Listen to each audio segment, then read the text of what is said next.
1936년도에 스페인의 내전이 전쟁이 벌어집니다. 그때 그리스의 유명한 작가인 니코스 카잔차키스라는 분이 그 전쟁을 보면서 그 인간에 대한 회의가 들어요. 그 전쟁을 보면서 그 전쟁을 목격하고 그래서 이러한 전쟁의 어떤 그 폭력성을 그대로 좀 기록해야 되겠다 이런 생각을 하고 다시 스페인으로 갑니다. 그리고 그곳에서 20세기 최고의 스페인 출신의 철학자인 미구엘 우나무노라는 분을 만나게 되죠. 그리고 이 땅에서 벌어지고 있는 이 전쟁이라고 하는 이 혼란에 대해서 이야기를 나눕니다. 그러면서 왜 이런 일이 있는가라고 묻는 질문에 이 우나무노라고 하는 철학자가 이렇게 얘기해요. 스페인 사람들이 이런저런 깃발을 가지고 서로 싸우고 서로 죽이고 서로 파괴하는 이러한 혼란의 원인은 스페인 사람들이 아무것도 믿지 않는 데 있다 이렇게 진단합니다. 그러면서 이렇게 아무것도 믿지 않는 사람들, 이런 사람들을 가리켜서 데스페라도, 이렇게 스페인어로 데스페라도라고 부릅니다. 이 말의 뜻은요, 붙잡고 있을 만한 것이 아무것도 없는 사람이라는 뜻입니다. 붙잡을 것이 아무것도 없어요. 그러니까 붙잡을 것이 없기 때문에 아무것도 믿을 수 없고, 그러니까 그들의 정신은 와해되고 그저 그들 가운데 올라오는 거친 분노에 사로잡히게 되었다, 그런 겁니다. 좀 더 쉽게 설명해 볼까요, 여러분? 우리 한국 사람들이 좋아하는 음식 중에 하나가 산낙지죠. 낙지, 산낙지회, 여러분 다 드셔보셨죠? 먹으면 낙지를 그냥 산채로 잘라요. 칼로 자르죠. 그러면 그 다리가 어떻게 있습니까? 달린 자리가 그 잘린 다리들이 문어의 그 낙지의 다리들이 막 움직이기 시작합니다. 그것을 보면서 누구나 그런 생각을 한 번쯤은 해보지 않았을까요? 저는 해봤어요. 이게 살아있는 건가 죽은 건가? 여러분 어떻게 생각하십니까? 그 산낙지, 꿈틀거리는 산낙지의 조각들이 살아있는 겁니까? 아니면 죽은 겁니까? 죽었다고 하기에는 이게 너무 잘 움직이잖아요. 그렇다고 살았다고 하기에는 또 애매합니다. 중요한 것은 여러분, 끊임없이 움직인다고 해서 살아있는 것은 아닙니다. 오늘 혹시 살다 보면 우리의 삶의 인생이 혹시 이렇지 않은가? 겉으로는 살아있는 것 같은데, 그래서 뭔가 끊임없이 움직이는데 사실은 육신의 껍데기만 부지런히 움직이고 있는 것은 아닌가? 그 안은 텅 비어 있는 이런 사람들이 바로 데스페라도 아닐까요?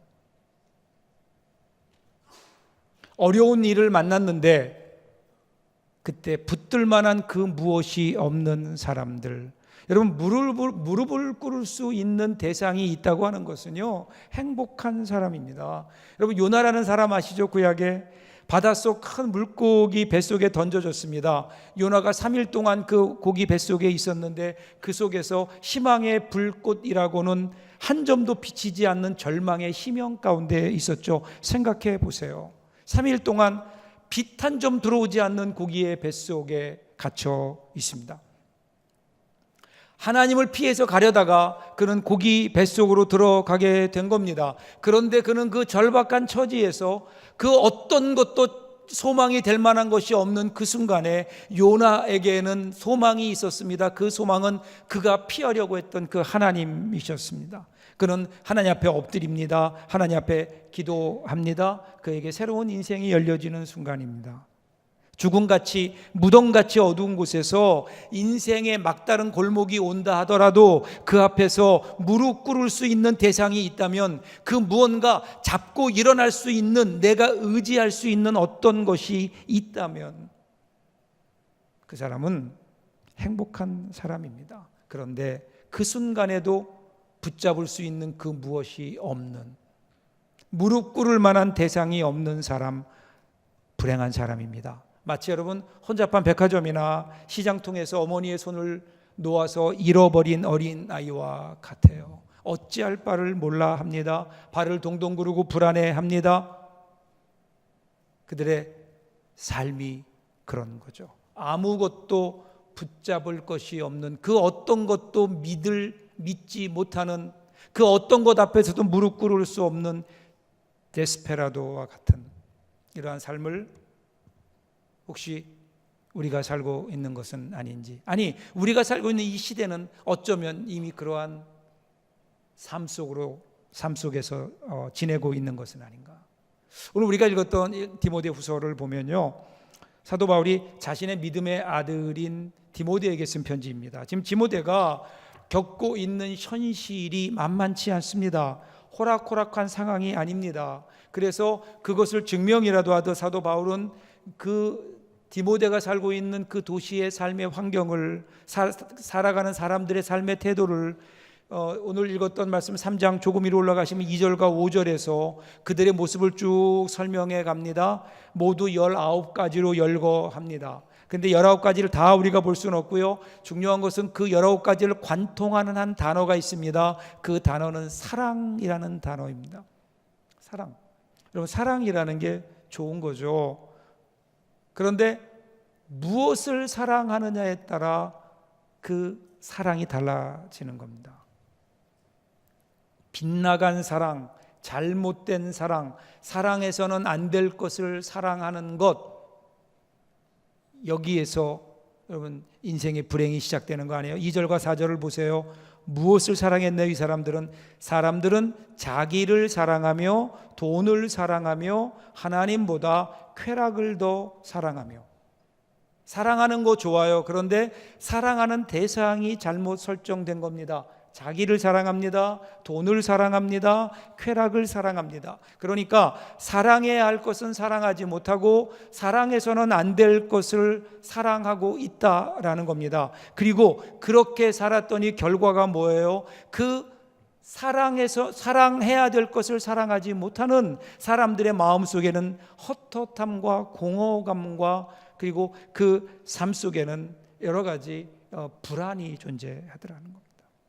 헛헛함과 불안. 그리고 사람들은 마음속에 공허해지기 시작하면서 그것을 잊기 위해서 쾌락을 추구합니다. 쾌락에 빠지면서 그들은 잊지 말아야 될 것은 더 잊어버리게 되고, 아끼고 존중해야 될 것들은 오히려 자신이 쾌락을 얻는 수단으로 그것들을 만들어가기 시작합니다. 그러니까 그들의 형편이 더 비참해지는 겁니다. 이것이 지금 디모데가 처한 환경이었고 그를 둘러싸고 있는 사람들의 모습이었고 그 시대의 풍조였다는 겁니다.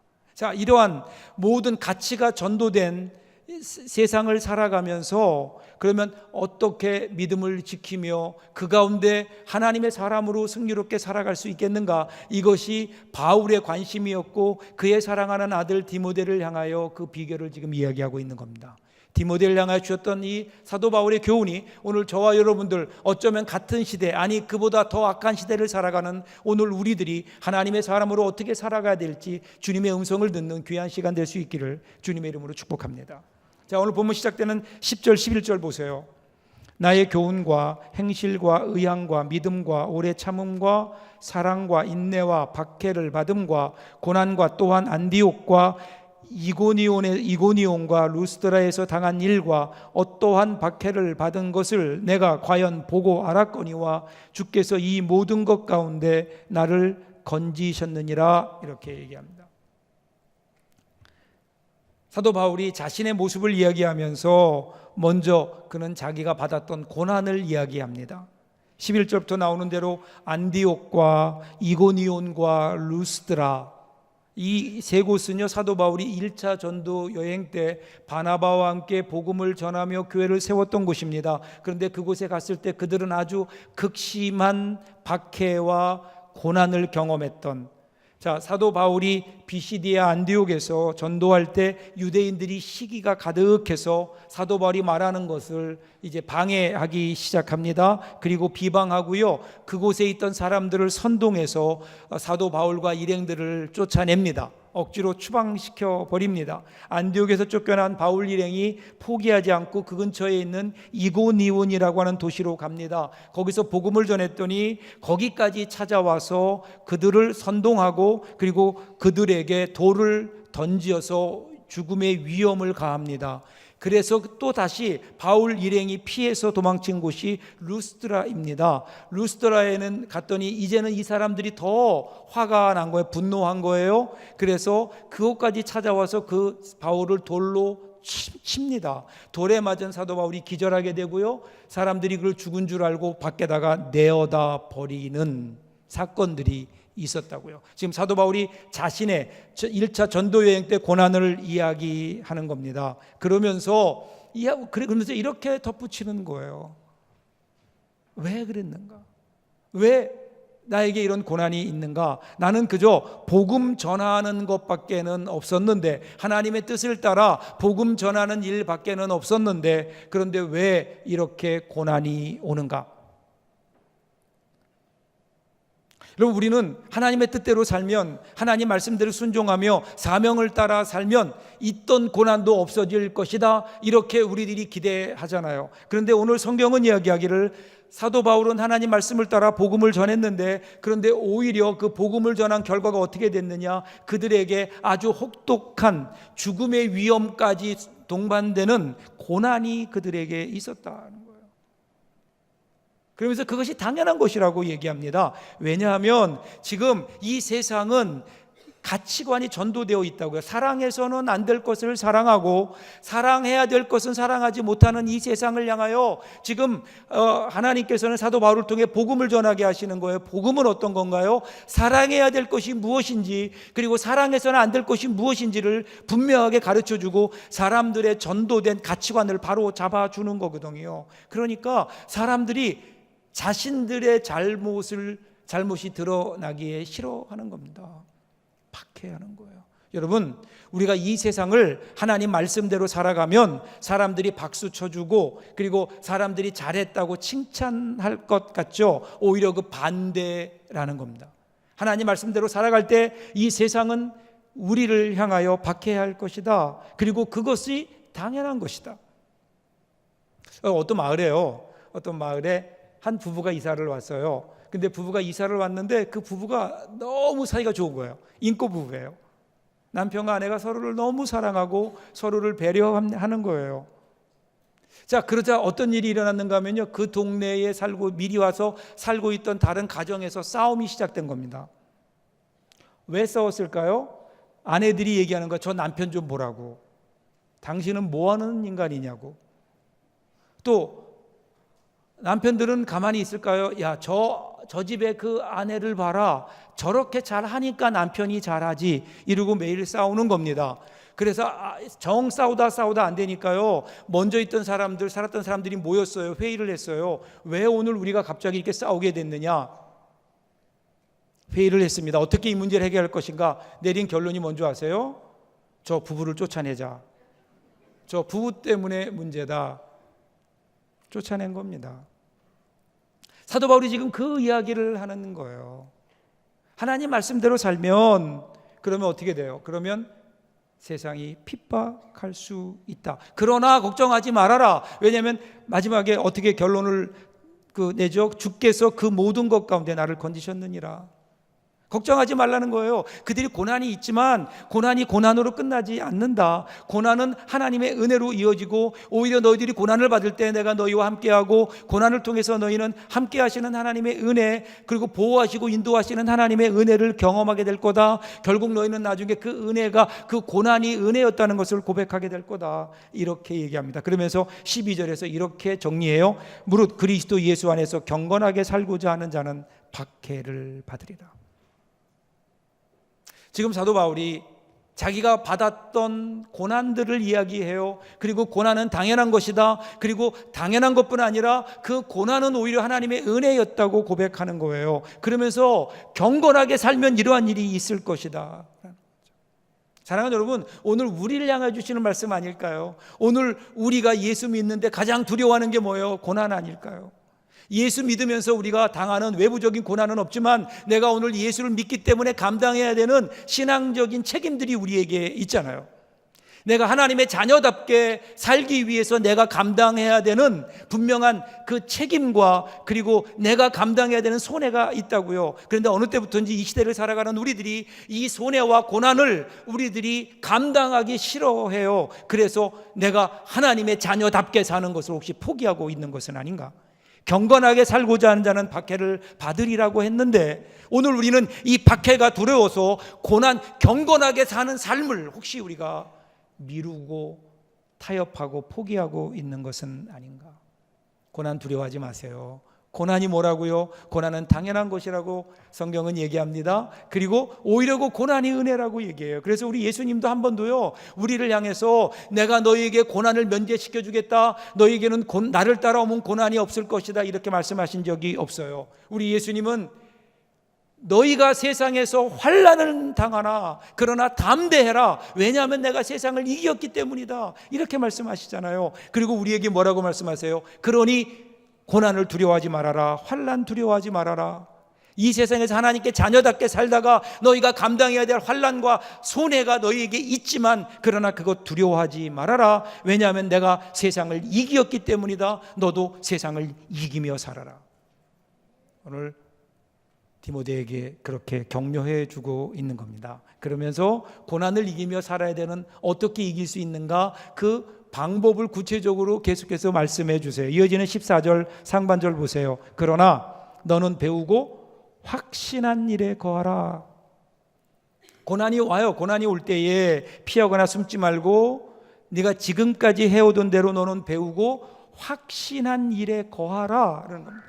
지금까지 했던 대로 배워라. 그리고 그것을 제대로 붙들어라. 확신해라. 그리고 그것을 실천해라 라는 거예요. 네가 지금까지 세상 사람과는 다르게 하나님의 사람으로, 하나님의 사람답게 믿음을 지키며 승리할 수 있었던 그 비결이 어디 있는 줄 아느냐? 네가 지금까지 네가 배우고 확신하고 그 일을 실천했기 때문이다. 네가 지금까지 해왔던 그 일들, 절대로 그 신앙의 경건의 훈련들을 포기하지 말아라, 이렇게 격려하는 겁니다. 그러면서 그 배우고 확신한 일이 뭔가 14절 하반절부터 15절까지 이렇게 얘기해요. 너는 내가 누구에게서 배운 것을 알며 또 어려서부터 성경을 알았나니 성경은 능히 너로 하여금 그리스도 예수 안에 있는 믿음으로 말미암아 구원에 이르는 지혜가 있게 하느니라. 어려서부터 성경을 알았다라는 거예요. 그러니까 디모데는 어려서부터 성경을 알았어요. 여기 나오는 어려서부터라는 말의 뜻은 유아 때부터, 젖먹이 때부터입니다. 그러니까 디모데는 어릴 적부터 젖을 먹으면서도 하나님의 말씀을 들으면서 성장했던 거예요. 디모데의 외할머니였던 로이스와 그의 어머니 유니게, 이 두 사람이 키웠는데 이 사람들이 믿음의 사람이고 하나님 말씀의 사람이었어요. 그들을 품 안에 안고 혹은 무릎에 앉히고 하나님 말씀을 가르쳤습니다. 하나님 말씀을 가르치고 말씀을 들려준 그것뿐이 아니라 그들이 어떻게 그 말씀을 실천하며 살고 있는지를 직접 보여주었어요. 이러한 과정을 통해 디모데가 그 말씀을 배웠고 그 말씀을 확신하게 되었고 그 말씀 가운데 거하며 말씀을 실천하며 살게 되었고, 그렇게 됨으로 네가 지금까지 하나님의 사람답게 살지 않았느냐라는 거예요.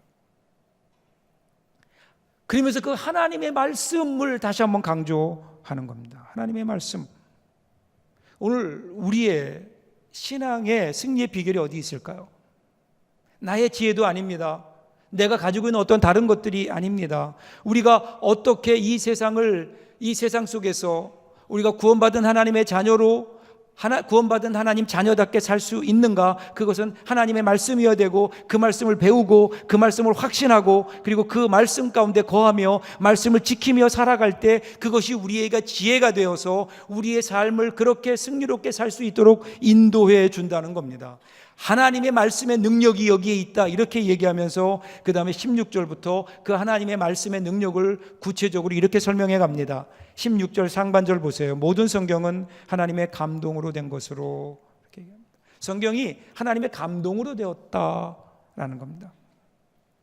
여기서 하나님의 감동으로 되었다는 것은요, 여러분, 하나님께서 처음에 천지를 창조하시고 인간을 창조하실 때에 사람을 흙으로 만드셨어요. 흙으로 빚으신 다음에 거기에 하나님의 생기를 불어 넣으셨다. 하나님이 생기를 불어 넣으시니까 어떻게 됐어요? 리빙 소울이 됐다. 생명이 되었다. 그래서 하나님과 교제하는 사람이 된 겁니다. 여기에서 이것이 하나님의 숨인 거예요. 하나님의 호흡인 거예요. 마찬가지로 좀 똑같은 말을 사용하면서 하나님께 태초에 흙으로 사람을 지으시고 호흡을 불어 넣으시니까 그것이 살아있는 생명이 된 것처럼 지금 하나님은 그 성경을 기록할 때에도 그 성경 속에 하나님께서 하나님의 호흡, 하나님의 생기를 불어 넣으심으로 그것이 살아있는 하나님의 말씀이 되었고 그 가운데 하나님의 생명력, 하나님의 호흡이 그 가운데 살아 숨쉬고 있다, 이렇게 얘기합니다. 말씀은 죽어 있는 것이 아니라 그 말씀을 대할 때에 그 말씀은 생명력이 있고 그 가운데 하나님의 생기가 있어서 오늘도 살아 역사하시는 하나님의 말씀이 된다, 이렇게 이야기합니다. 그러면서 그 16절 하반절부터 보시면 말씀의 생명력을 이렇게 구체적 4가지로 표현해요. 교훈과 책망과 바르게 함과 의로 교육하기에 유익하다. 성경이 우리를 교훈합니다, 책망합니다, 바르게 합니다, 의로 교육합니다. 여러분, 교훈이라는 게 뭘까요? 교훈은 우리가 나아갈 길을 가르쳐 주는 겁니다. 그러므로 우리는 성경으로부터 우리가 어떻게 살아야 하는지를 배울 수 있어요. 여러분, 성경은요, 내가 필요한 것을 얻기 위해서 성경을 읽는 것이 아닙니다. 성경을 읽을 때 내가 필요한 어떤 것을 채우기 위해서, 뭘 배우기 위해서 성경을 읽는 것이 아니라 성경은 하나님께서 나를 향하여 가지고 계신 계획과 뜻을 알기 위해서, 하나님을 알기 위해서 우리가 성경을 보는 거 아니에요? 그러므로 우리는 성경을 읽을 때에 성경이 우리에게 무엇을 말씀하시는지 귀를 열고 들어야 되는 겁니다. 이것이 교훈입니다. 그런데 우리가 하나님의 교훈을 받아요. 말씀을 알아요. 어떻게 살아야 되는지를 알아요. 그런데 살다 보면 그 말씀대로 살지 못하잖아요. 그러면 어김없이 하나님의 책망이 날아오기 시작합니다.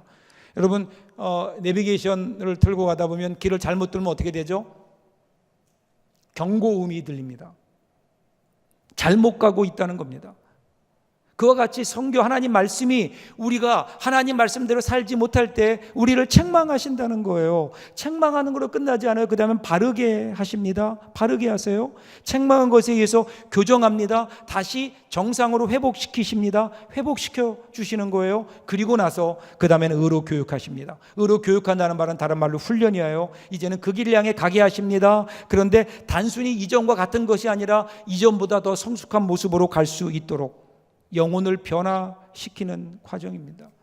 여러분, 하나님께서 말씀을 통해서 그 말씀 가운데 하나님의 생기를 불어넣으셔서 말씀이 살아있는 하나님의 말씀이 되고 능력이 되게 하시는데, 그것이 우리에게 나타나는 것은 우리의 삶 속에 성경을 읽을 때, 하나님 말씀을 우리가 마음으로 읽을 때에, 그때 우리는 그것이 단순히 글이 아니라 거기에는 하나님의 전능한 손길이 나타나고 하나님의 우리와 함께 하시는 하나님의 능력이 나타나서 우리와 동행하시며 가야 할 길을 밝히 보여주시고 그 길을 가지 못할 때 책망하시고 바로 돌아오도록 우리를 제대로 교육하시며 그리고 어떻게 살아야 되는지 우리의 삶의 길을 보여주시는 그 하나님의 살아있는 말씀이 바로 성경 가운데 있다라는 겁니다. 오늘 우리가 이 하나님의 살아있는 생명력을 느끼고 살아가고 있는가? 그러면서 사도 바울은 이렇게 하나님께서 인도하시는 그 종점이 어디인가를 마지막 17절에서 이렇게 얘기합니다. 이는 하나님의 사람으로 온전하게 하며 모든 선한 일을 행할 능력을 갖추게 하려 함이라.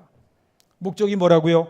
하나님의 사람으로 온전하게 하는 겁니다. 사랑하는 여러분, 우리는 예수 그리스도의 은혜로 말미암아 값없이 의롭다 하심을 얻었어요.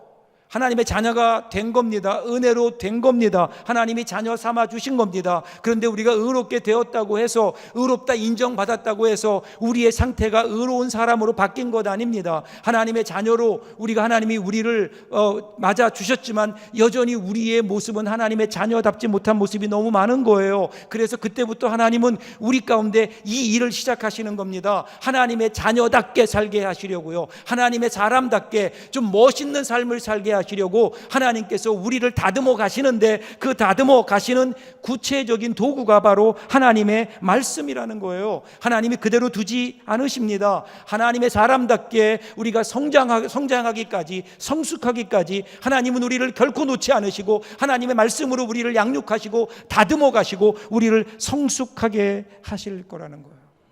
이 하나님의 말씀이 오늘 우리에게도 동일하게 역사하지 않나요?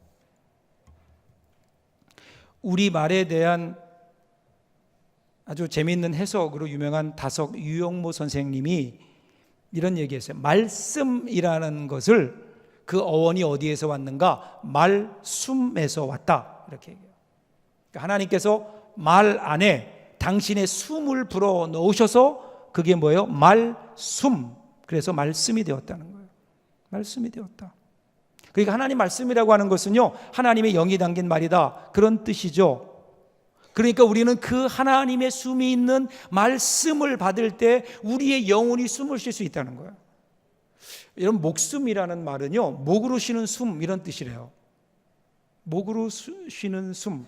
끊임없이 우리가 목으로 숨을 쉬는 이유가 뭐죠? 그래야 우리 영혼이, 우리 육신이 건강을 유지하고 살 수 있는 거예요. 오늘 우리의 영혼, 우리의 신앙이 든든해지기 위해서는 우리 영혼의 숨, 말씀이에요. 말씀. 그 말씀이 우리 가운데 들어와서 하나님의 호흡이 우리 가운데 들어오고 하나님의 거룩한 생명력이 우리 가운데 들어와서 우리가 그것으로 호흡할 때 우리 가운데는 새로운 생명력이 솟아나게 되고요, 그 생명력을 가지고 이 험한 세상 이기며 살 수 있는데, 오늘 저와 여러분들에게 이 말씀의 은혜가 있는지, 하나님 말씀이, 오늘도 하나님의 말씀을 들을 때에 그 말씀이 여러분들에게 새로운 하나님의 생기가 되고 하나님의 호흡이 되어서 여러분의 삶 속에, 여러분의 인생 가운데 숨쉬지 못했던, 그리고 숨죽이고 있었던 우리의 인생 가운데 그 숨이 터지는 놀라운 은혜가 있기를 주님의 이름으로 축복합니다. 사랑하는 여러분, 세상이 만만치 않아요. 하나님의 사람으로 살아가기에 이 세상이 호락호락하지 않습니다. 무엇으로 이 세상 속에서 그리스도인으로서의 승리를 누리며 살 수 있을까요? 어떻게 해야 우리가 행복하게 살 수 있을까요? 먼저 여러분들의 안을 좀 들여다보십시오. 여러분의 내면에 무엇이 있나요? 여러분의 마음속에서 여러분의 인생을 움직이는 것이 과연 무엇입니까? 지금 여러분을 움직이고 있는 그것이 믿을 만한가요? 그것이 여러분의 인생을 행복하게 해줄 수 있다고 여러분 믿고 계십니까? 무엇이 여러분의 인생을 움직이고 있나요? 혹시 여러분의 욕심 아닌가요? 혹시 여러분의 감정이 여러분을 붙들고 가고 있지 않나요? 어떻게 하든 성공하고자 하는 욕망 때문에, 혹은 더 많은 것을 소유하고 남보다 더 높은 자리에 올라가려고 하는 그러한 욕심 때문에 그 욕심이 여러분의 인생을 움직여 가고 있는 것은 아닌가 정직하게 물어야 됩니다. 아니면 이것도 저것도 아니면 어디로 가고 있는지도 모르는 채 그냥 다른 사람들을 따라서 이리 뛰고 저리 뛰고 하는, 가슴이 텅 비어 있는 그러한 상태로 살고 있는 것은 아닌가. 그렇다면 여러분, 그런 곳에 우리 인생을 맡겨도 될까요? 한 번밖에 살지 못하는 우리의 귀한 인생, 어디에 맡겨야 될까요? 혹시 여러분 하나님 말씀에 여러분 인생을 맡겨보신 적이 있나요? 아니, 그런가 하면 상상해 보신 적 있나요? 하나님 말씀이 우리 내면에 들어오고 그 말씀에 의해서 우리의 인생이 움직여진다면 여러분 어떤 일이 일어날까요? 우리 인생이 어떻게 달라질까요? 여러분을 향해 스스로 물어보십시오. 과연 나는 하나님 말씀 앞에 내 인생을 맡겨본 적이 있는가? 여러분, 우리보다 앞서간 신앙의 선진들을 보세요. 그렇게 빛나는 아름다운 신앙의 삶을 살았던 사람들의 공통점이 하나가 있어요. 그들의 가슴 속에는 그들이 어떤 경우라도 놓지 않고 붙들고 순종하며 따라갔던 하나님 말씀이 그들 가운데 있는 거예요. 오늘 우리의 가슴 속에는 과연 그러한 하나님 말씀이 있는지. 아래의 토레이 목사님이 이렇게 얘기했어요. 성경의 번역이 많이 있는데, 이 세상에 성경의 번역, 소위 버전이 많이 있는데, 그 가운데 가장 위대한 번역은 내 삶으로 성경을 번역하는 것이다. 그렇죠? 내 생활 속에서 말씀을 배우고 말씀을 확신하고 그 말씀을 실천하며 살아가는, 그럴 때 여러분 우리 가운데 어떤 일들이 일어날까요? 하나님의 놀라운 은혜가 있지 않을까요?